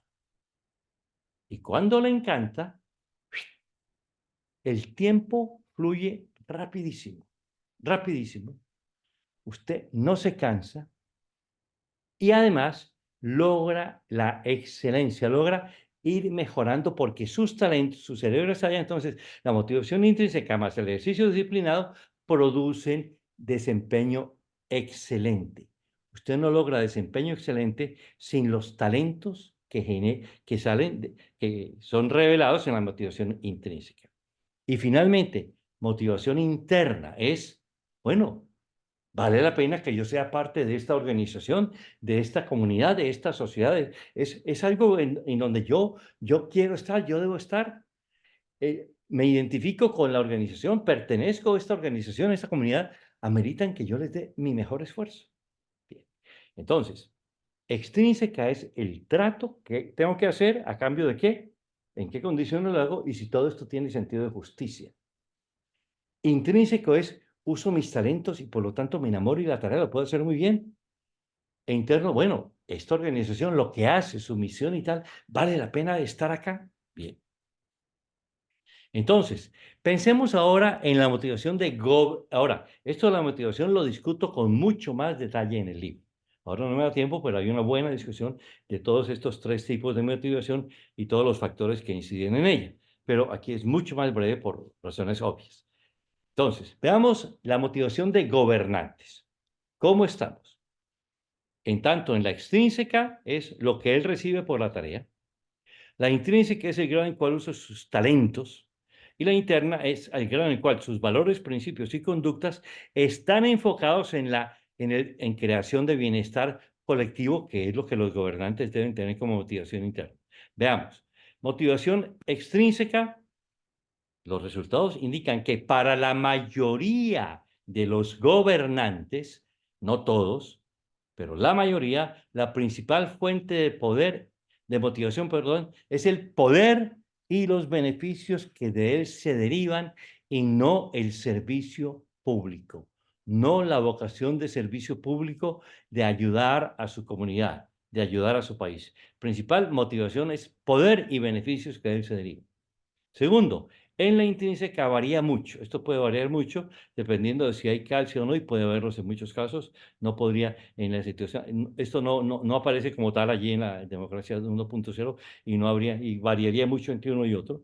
Y en la interna tiende a ser baja porque no están motivados por el servicio público como primera prioridad, sino por el poder. Ahora, aquellos pocos que tienen motivación fuerte de servicio público tienen la motivación interna apropiada y tienen una motivación extrínseca moderada, recibir algunos beneficios, pero y su principal motivación extrínseca, en el caso de los que tienen fuerte vocación de servicio, es llevar a cabo proyectos y lograr avanzar actividades y nuevas formas, tomar decisiones que ayuden a mejorar el bienestar de la colectividad. Bien, esta es la situación actual de gobernantes. La mayoría son así, motivados por el poder. Acá no sabemos si los talentos los usan y aquí poca motivación interna hacia el bienestar colectivo. Voy a mencionar aquí los cambios que se proponen con Democracia 2.0 para ver qué es lo que pasa. O sea, aprovecho para poner los cambios y la nueva situación, digamos. En la Democracia 2.0 vamos a hacer una fuerte limitación en la cantidad de poder que puede ejercer un gobernante. Hay una desagregación muy fuerte y desconcentración y descentralización del poder a todo nivel, de manera que se reduzca mucho la cantidad de poder que puede ejercer un gobernante. Se reduce muchísimo, muchísimo. Y va a haber mucha gente que lo cuestiona, por supuesto, pero esto es lo que propone allá. Y también le ofrecemos menores recompensas, las recompensas materiales muy modestas. Entonces, en la situación, en la democracia 2.0, la motivación extrínseca es poca porque el poder es poco, es mucho menos, y los beneficios materiales también. Entonces, trato de reducir, de que no sea esa olla de oro allá arriba, sino una cosa mucho más modesta, con menos beneficios materiales. Okay. Y esto varía obviamente de entidad en entidad, pero se puede examinar y hay mucho trabajo que hacer, pero es que en un entorno en el cual la extrínseca no es la acumulación de poder, sino que va a ser menos, sí, y también beneficios económicos muy moderados. La intrínseca, ¿qué vamos a hacer? Cambios que se van a hacer, va a haber requisitos de idoneidad para los gobernantes. Entonces, cuando establezco requisitos de idoneidad para gobernantes, incremento la posibilidad de que haya calce entre los talentos del gobernante y las tareas que tiene que hacer, porque él requiere ciertos talentos para hacer bien esas tareas, y si tiene los talentos para las tareas, eso sale en el examen de idoneidad. Entonces, voy a lograr un calce, una mayor posibilidad de calce entre sus talentos y sus tareas. Entonces, tenemos como requisitos los requisitos de idoneidad, trato de lograr mejor calce de sus talentos y sus tareas. Y finalmente, en la motivación interna, como le di menos poder y le puse más requisitos de idoneidad, entonces voy a poder atraer predominantemente a aquellos que están más interesados en el servicio público y menos interesados en el poder, porque aquí no hay poder. Entonces, aquí lo que están ofreciendo es mucho de servicio público con unos beneficios materiales moderados y con un poder moderado. Va a atraer el tipo de personas que necesitamos, que tengan fuerte vocación de servicio público. Entonces, se va a incrementar la motivación interna al tener más personas con vocación de servicio en la organización o en la comunidad. Entonces, hemos hecho un cambio de gobernantes ambiciosos de poder y con poco vocación de servicio público a gobernantes sin ambición de poder, con un moderado deseo de poder y de beneficios materiales y con una alta vocación de servicio. Es lo que vamos a tratar de lograr cambiando el entorno de incentivos en que van a estar operando. Esto no opera de un día para otro, esto requiere tiempo, pero esa es la idea. Ok, bien. Entonces, esto para gobernantes. Nos vamos ahora con funcionarios. Los funcionarios públicos, no los que son elegidos, sino los que hacen funcionarios de carrera. ¿Cuál es la situación actual? En la actualidad, la mayoría de los funcionarios, no todos, pero para la mayoría, la principal fuente de motivación es la seguridad en el trabajo y bajos niveles de exigencia, sin incluir lo que a veces ocurre también, recompensas extralegales, etcétera, por vía de corrupción. No me voy a meter en ella, pero por lo menos quedándome con eso, que sean honestos, digamos, seguridad en el trabajo y bajos niveles de exigencia es lo que más los atrae. Y esto es casi universal, pero hay algunos que no, pero la gran mayoría. De nuevo, en la intrínseca no se sabe bien porque no se hace un examen a fondo de esto. Y en la interna tiende a ser muy baja. ¿Por qué? Porque lo que están buscando es seguridad en el trabajo y bajos niveles de exigencia y no están poniendo la vocación de servicio público como primera prioridad. Vaya. Entonces tenemos, esto es la situación actual. ¿Qué cambios propone Democracia 2.0? Poner exigencias de idoneidad en todos los funcionarios públicos y de desempeño para lograr seguridad y para el avance de carrera y pagos moderados. Entonces, hay exigencias de idoneidad y de desempeño para tener seguridad en el empleo y avance de carrera y pagos moderados. Con todo esto, entonces, se ofrecen beneficios materiales moderados a funcionarios y se elevan las exigencias. Entonces, no es por esto por lo que va a venir. Estos van a ser moderados y con mucha exigencia. Van a venir por la vocación de servicio público que le veremos acá, combinada con la siguiente que explicaremos. Ahora, otro cambio que se hace en la democracia 2.0 es que los requisitos de idoneidad que se van a exigir para cada cargo público incrementan la posibilidad de que haya un mayor calce entre las tareas del funcionario público y los talentos que él tiene, y al lograr ese mayor calce, entonces tenemos que esos requisitos presionan a lograr mejor calce de talentos y tareas e incrementan la motivación intrínseca y la excelencia en la tarea.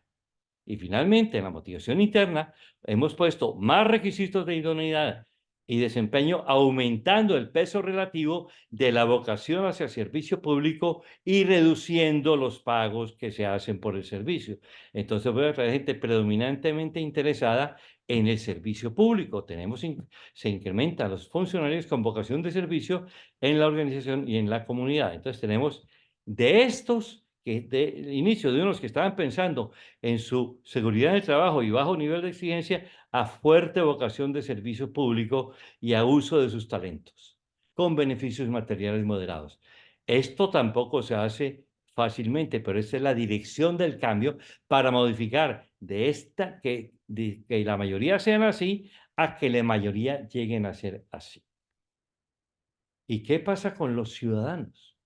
¿Dónde estábamos con los ciudadanos? Bueno, extrínseca, uno diría, la principal fuente de motivación de un ciudadano sería influir en las decisiones, lo que él quisiera hacer, pero no lo hace porque no ve posibilidades de hacerlo. O sea, no hay motivación extrínseca. En la intrínseca, como no existe no existe actividad, no está haciendo, no hay ninguna posibilidad de calce, porque no estoy haciendo nada, no estoy participando en nada.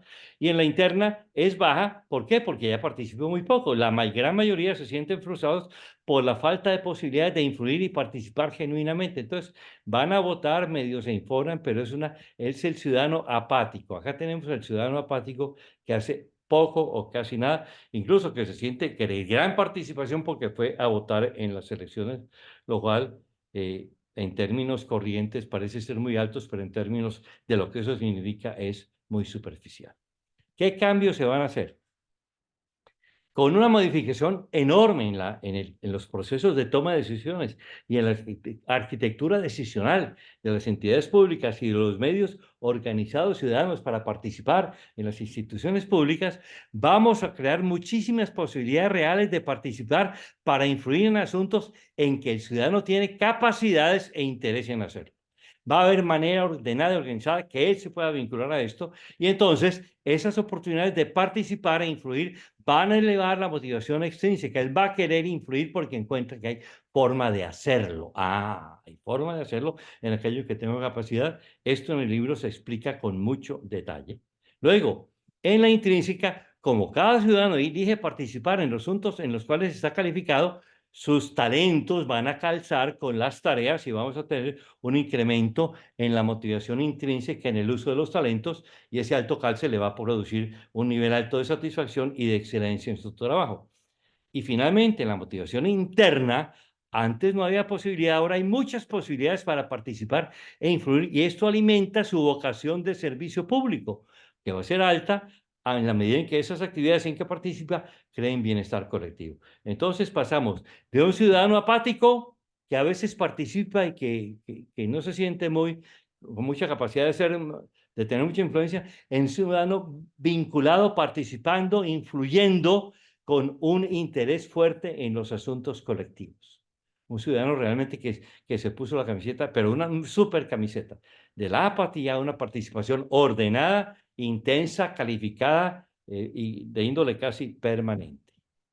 Entonces, en el funcionamiento actual de la democracia 1.0, en la mayoría de los casos, no en todos, tenemos estos incentivos perversos. Ambición de poder para gobernantes y políticos. Seguridad en el empleo con poca exigencia en funcionarios públicos. Imposibilidad práctica de influir en la toma de decisiones en casos de ciudadanos.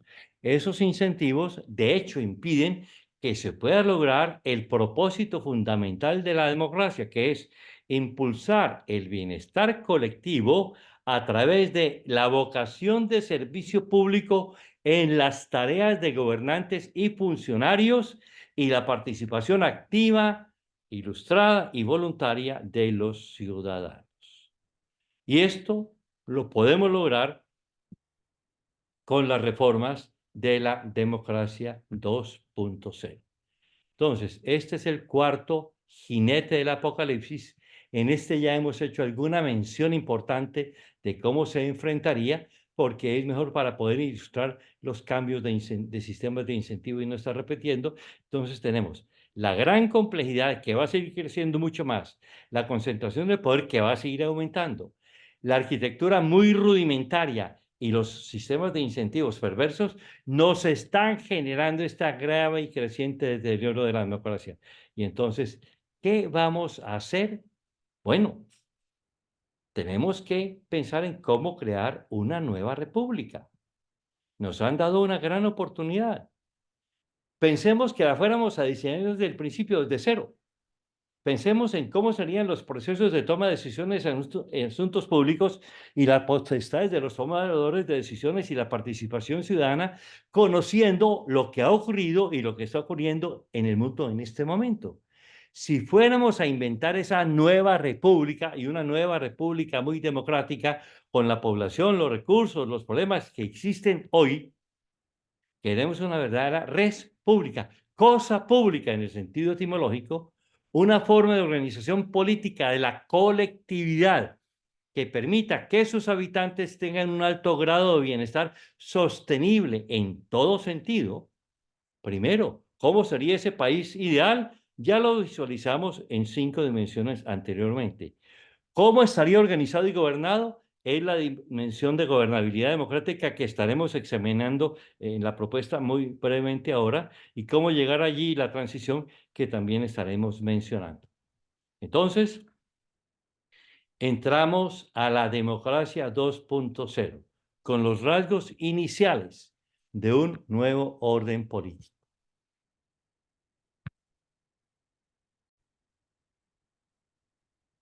Bien, vimos hemos visto en la lámina anterior, presentamos la democracia 2.0, rasgos iniciales del nuevo orden político. Enfrentamos este grave problema y estos 4 jinetes del apocalipsis. ¿Qué tenemos que hacer? ¿Cómo vamos a enfrentar esto con lo que denominamos la democracia 2.0? Bueno, Para el crecimiento de la complejidad de la sociedad, tenemos que pensar en cómo enfrentar ese crecimiento de complejidad de la sociedad. Para el crecimiento de la concentración del poder, tenemos que ver cómo enfrentar ese crecimiento de la concentración del poder. Para la arquitectura decisional rudimentaria, tenemos que ver cómo desarrollar una arquitectura decisional calificada para esto. Y para los sistemas de incentivos perversos, tenemos que crear incentivos para el bienestar común, sobre los cuales ya estuvimos haciendo una mención hace pocos minutos. Entonces, entremos a ¿cómo enfrentamos el crecimiento de la complejidad de la sociedad? Hay varias acciones que se proponen y en el libro se elaboran en detalle. Primero, va a haber requisitos de idoneidad de los gobernantes para gobernar. ¿Cómo así? Así es. ¿Usted quiere ser candidato a la presidencia de la República? Sí, señor. Pues tiene, además de los requisitos que existían antes, hay un requisito adicional. Usted tiene que presentar exámenes que lo califiquen para poder ejercer la presidencia de la República.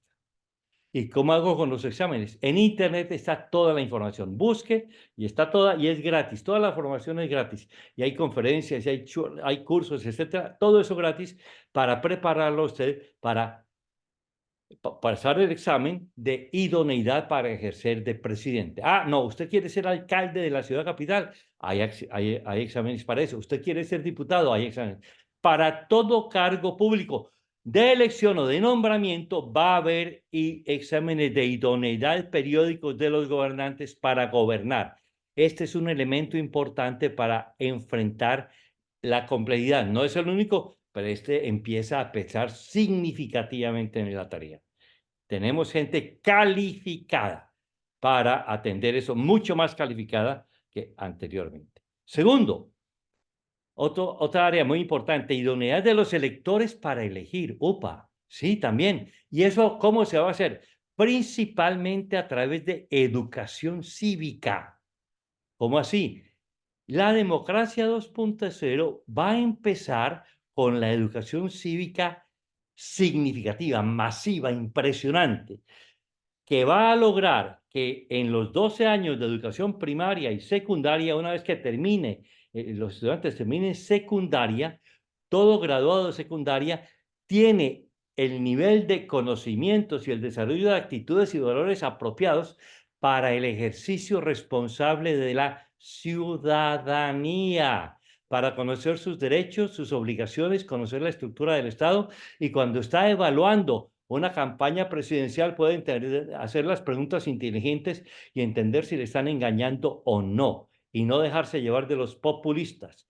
Y esto se le va a enseñar en la educación pública y en la educación privada también, en primaria y en secundaria, y habrá también una educación especializada universitaria. Esto se detalla también en el libro, pero el punto importante es educación cívica obligatoria y muy significativa. Yo diría que probablemente algo como el 10% del pensum total de estudios entre primaria y secundaria y universitaria se dedicaría a la educación cívica, que consta por lo menos de 3 tipos de educación. Uno, la educación cívica de conocer la estructura, el funcionamiento, la constitución, las leyes, todo lo que caracteriza a la república o al país en que está. Segundo, sobre las condiciones del país y lo que ha pasado y la tecnología y el desarrollo y los conflictos, un entendimiento del país. Y tercero, y en este puede tener variantes, filosofía política, que pueden darle cursos separados de diversas corrientes de filosofía política. Puede que sea solo filosofía política liberal, filosofía política marxista, filosofía política republicana, la que usted quiera.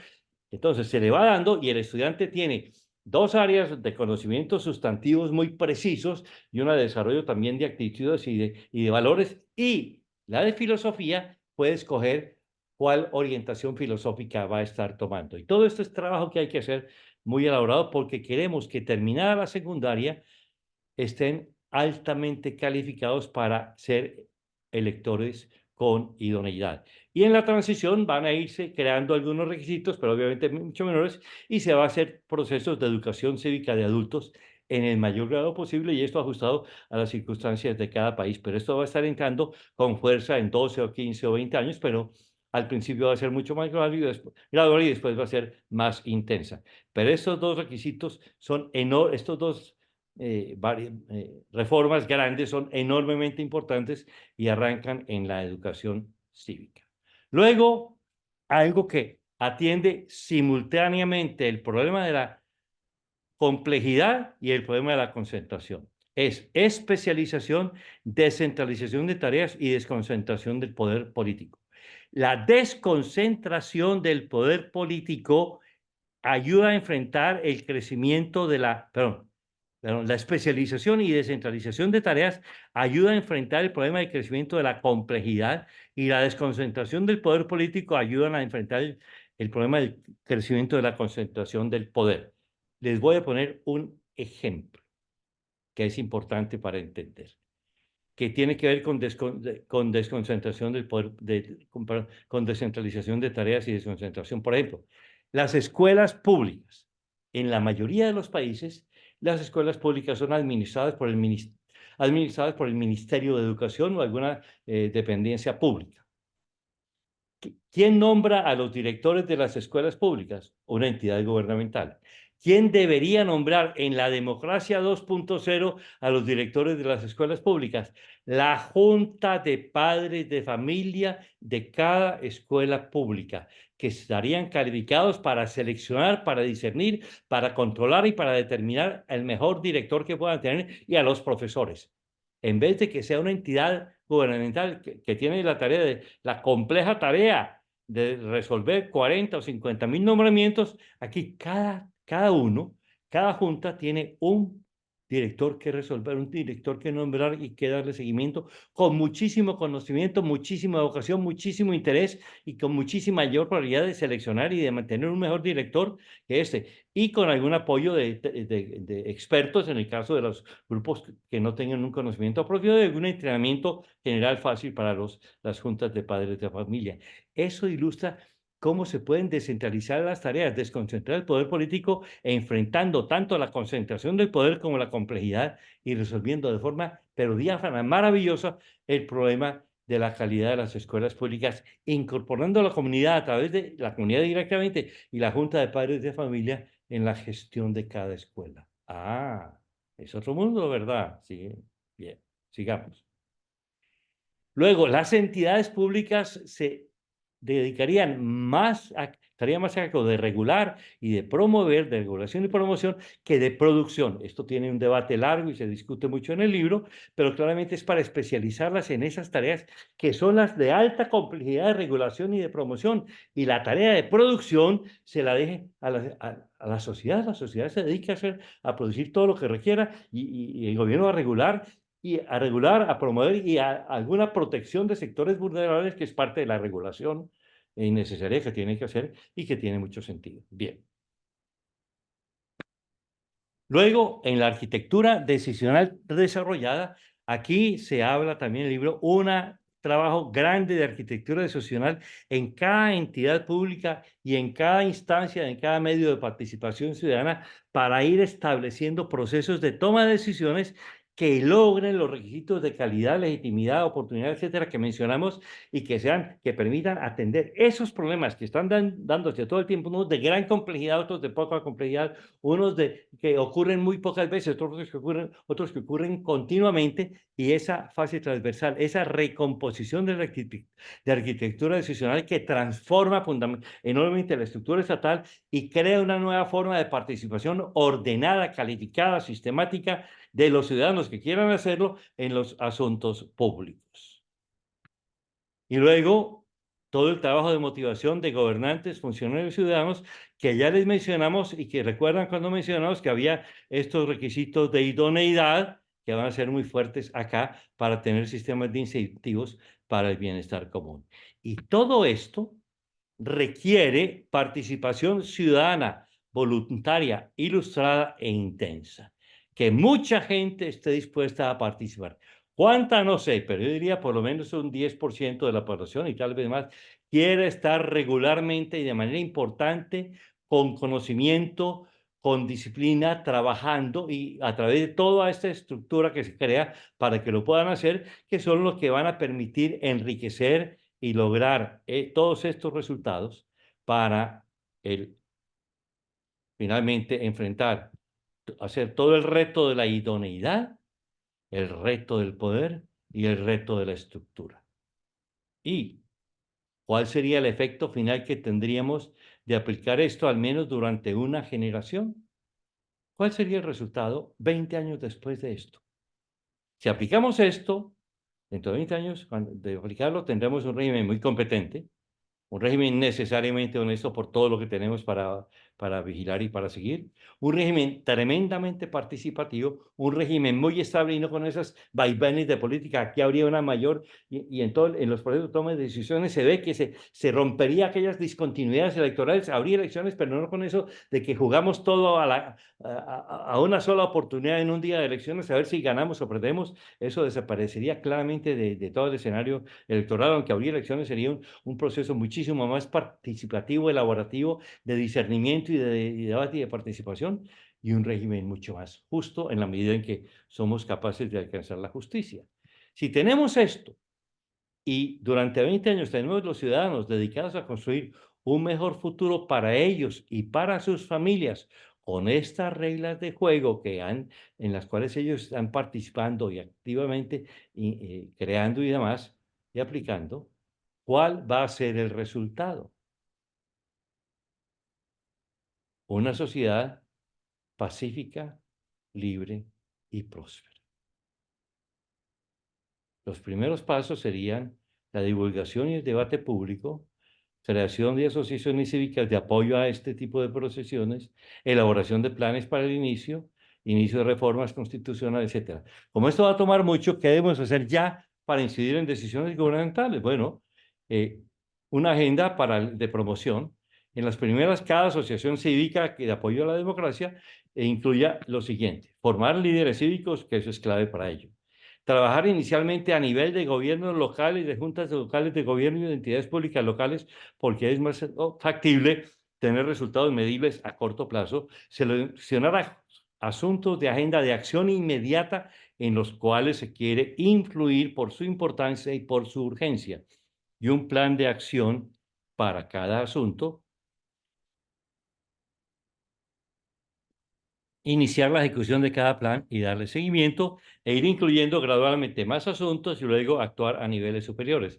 Esto es una cosa de un proceso gradual a partir de asociaciones cívicas de apoyo a la democracia que pueden empezar en este tipo de procesos. El tema de la educación cívica en escuelas, colegios y universidades puede empezar ya y puede iniciar su aplicación en el sistema educativo del país a partir del año escolar 2025 o 2026.